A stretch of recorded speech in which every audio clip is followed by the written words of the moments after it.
Lumilindol na sa buong mundo. Panoorin po natin.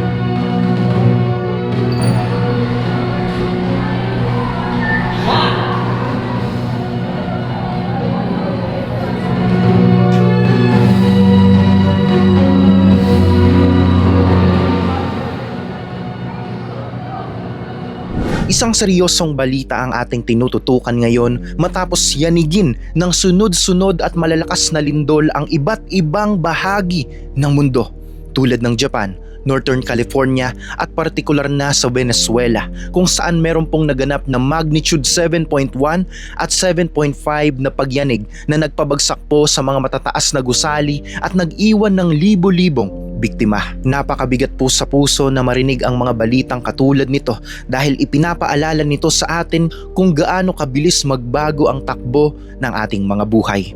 Sa isa pong iglap, ang mga bagay na akala po natin ay matatag at ligtas ay biglang nayayanig at nawawasak. Ang ganitong mga kaganapan ay nagdudulot ng matinding kaba at takot sa maraming tao, lalo na kapag sabay-sabay itong nangyayari sa magkakaibang bansa. Normal lang po na makaramdam tayo ng pagkabahala dahil nakikita natin ang limitasyon ng lakas ng tao laban sa kapangyarihan ng kalikasan. Marami po sa ating mga kababayan ang nagsisimula ng mag-isip at mag-alala kung ano nga ba ang totoong nangyayari sa ating planeta sa mga panahong ito. Kapag binuksan po natin ang Biblia, makikita po natin na ang mga ganitong malalakas na pagyanig ay may malalim na koneksyon sa huling panahon. Noon pa man po, ibinahagi na sa atin ng Panginoon na ang kalikasan mismo ay magpapakita po ng mga hayag na palatandaan bago ang kanyang muling pagbabalik. Ang layunin ng mga paalalang ito po ay hindi para takutin tayo. Ito po ay isang paalala at nais ng Diyos na bigyan tayo ng sapat na babala at paalalahanan tayo na maging handa sa aspeto ng ating espiritual na buhay. Sa ating mga buhay, madalas po tayong maging masyadong busy sa pag-aalaga sa ating mga material na ari-arian at mga plano para sa hinaharap. Ngunit ang mga ganitong trahedya po ay patunay na ang lahat ng bagay sa lupa ay pansamantala lamang at pwedeng mawala anumang oras. May isang mahalagang detalye na itinuro si Jesus nang magsalita siya patungkol sa mga huling araw.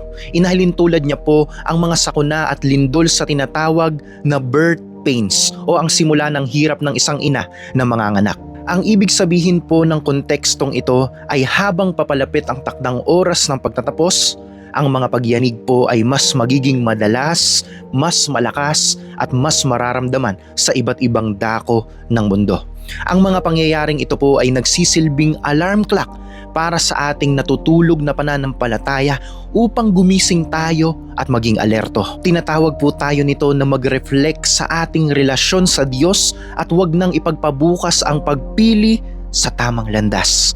Sa halip po na manghina ang ating mga kalooban, ang bawat balita ng lindol ay dapat magtulak po sa atin na mas kumapit ng mahigpit sa Panginoon dahil siya lamang po ang tanging pundasyon na hindi kailanman magigiba kahit pag gumalaw ang buong mga lupa. Pinaalalahanan tayo sapagkat maglalaban-laban ang mga bansa at ang mga kaharian, magkakaroon ng taggutom at lilindol sa iba't ibang dako. Ito ang dahilan kung bakit napakahalaga po na sa gitna ng mga nakakatakot na balita, ang ating puso ay manatiling nakatali sa pag-asa na nagmumula sa Diyos. Mga kapatid, ang huling panahon ay paalala na ang kasaysayan ng mundo ay may patutunguhan at ang Panginoon ang may hawak ng ating buong kinabukasan. Ang pinakamaganda pong paghahanda na magagawa natin ngayon ay ang pag-aayos ng ating sariling buhay, ang pagpapakita ng pagmamahal sa ating pamilya